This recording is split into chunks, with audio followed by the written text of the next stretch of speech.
शारदीय नवरात्र उत्सवाचा हा कार्यक्रम संपूर्ण देशभर असा उत्साहामध्ये साजरा होतोय। या मंगल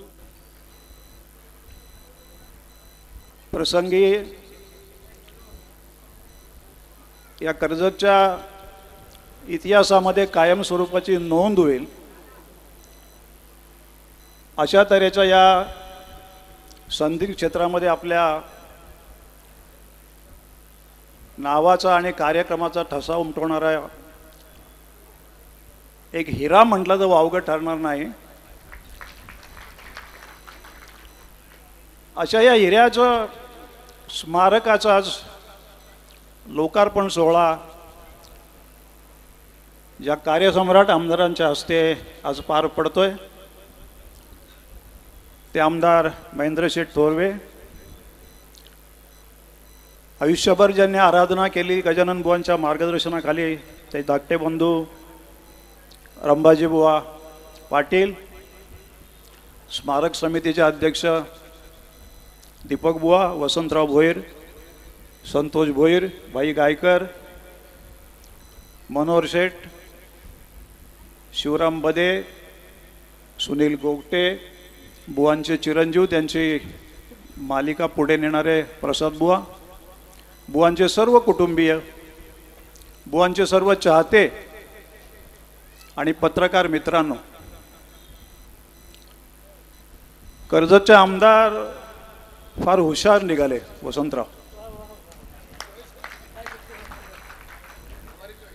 कामं सगळेच करतात, कमी अधिक प्रमाणात होत राहतात, परंतु त्यांनी आता नियोजन पूर्वक पहिलं विठुरायाला आणून इथं उभं केलं आणि त्या विठुरायाच्या चरणी आमच्या गंधर्वाला आणून नंतर या ठिकाणी इथं बसवला। गायकीमध्ये गंधर्वाचं नाव गायकीमधल्या लोकांना त्याची कल्पना असेल। अनंत चतुर्दशीचा जन्म आणि त्याच दिवशी देहावसान असं जगाच्या इतिहासात फार दुर्मिळ असणारी गोष्ट या ठिकाणी घडली। तसं पाहिलं तर डिकसळकर पाटील कुटुंबीय भजनाचे पाया मूलभूत तिथेच ठेवलेला होता। रत्नाकर पाटील आणि सगळी कंपनी आमचे आजोबा वडील सांगत असत आणि ते बाळकडू यांना मिळालं खरं।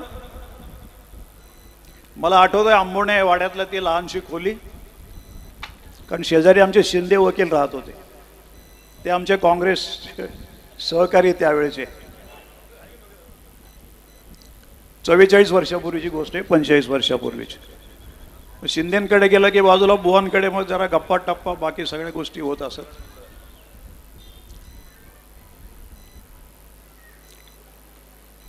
मगाशी सांगितलं दोघा तिघांनी ती गोष्ट खरी आहे।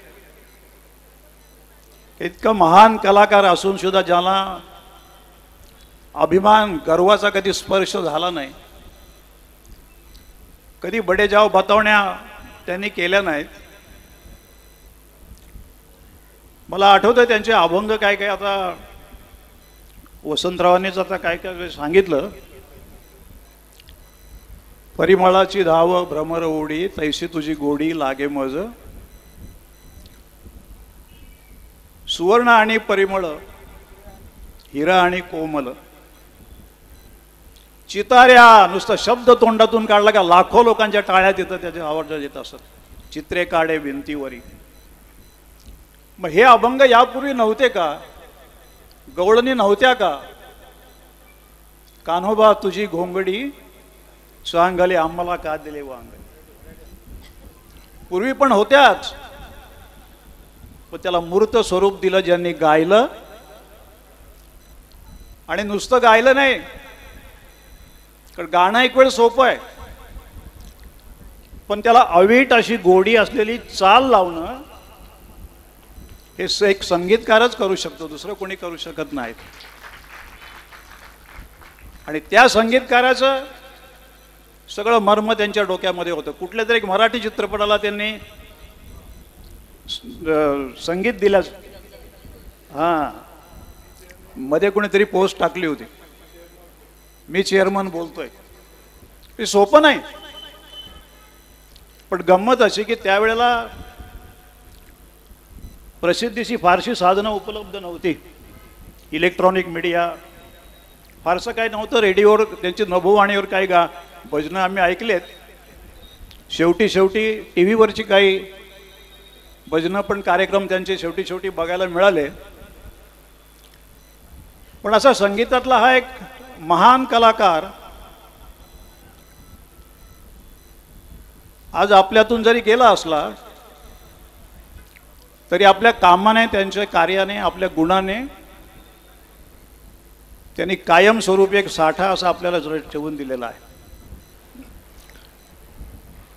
थोडंसं वर्णन मगाशी या स्मारक समितीचं केलं. लहान लहान खोलीत कशा सभा होत होत्या. मामा शेलार होते, दत्ता मसे, रमेश चंदने नाहीत आपल्यात आज. आम्ही होतो सुरुवातीच्या काळापासून त्या. हो, मामा शेलार तर होतेच. आम्हाला प्रश्न पडायचा हे कसं काय उभं राहणार. प्रश्न पैशाचा नव्हता. त्याच्यासाठी एकटा मी काय करू शकेन हे अजून बोललो नाही कोणाला कधी. आता तर काय हे स्वतःच आहे त्यामुळे आता तर काय प्रश्न राहिला नाही. पण वर्गणी काढून जरी ते करायचं असतं तरी ते अशक्य नव्हतं. पण प्रश्न जागेचा होता. त्या जागेमुळे अनेक आम्हाला खस्ता खाव्या लागल्या. तो विषय इथे बोलण्यासारखा नाही, त्याची आज आवश्यकता पण नाही. एवढ्या जाड्या फायली सगळ्या मी त्या बघितल्या. सुनीलजी एक पर्याय 1-2 आले होते, ते पण आम्ही प्रसाद बुवांना सांगितले, बुवा स्मारक समितीला तात्पुरता पर्याय म्हणून हे करायचं का. पण ते काय डोक्यात बसलं नाही आणि शेवटी ते काय घडलं नाही. कारण यांच्या हस्तेच तो आज हा कार्यक्रम एवढा मोठा या ठिकाणी व्हायचा.